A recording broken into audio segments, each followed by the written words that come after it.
ownership, wealth through ownership, is fundamental to a capital democracy. If you are not an owner, if you're not creating capital for yourself in a capital democracy, you are completely lost or not a part of the system. Normally, the first thing that an individual can own of any substantial value is a home.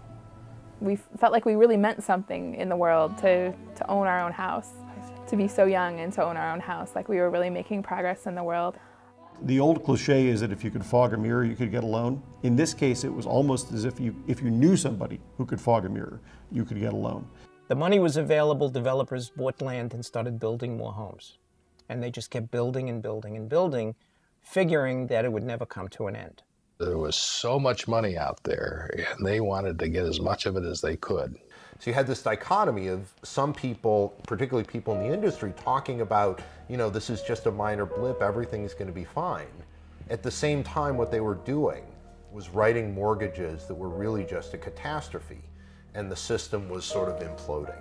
You know, as fast as they wanted to loan us that money, they were that quick to want to foreclose the home and get us out of there. I think to the people who made money on the subprime lending industry, they don't really care whether or not this neighborhood goes to hell or whether these people lose their houses and lose their credit, because they're making money and they're so far removed. It's just money to them. It's not living, breathing people. There are not enough jails in this country to put people away who were part of these schemes over the past 7, 8 years. I mean, how are you going to jail tens of thousands of mortgage brokers and tens of thousands of appraisers and tens of thousands of bankers, tens of thousands of fraudulent sellers and buyers?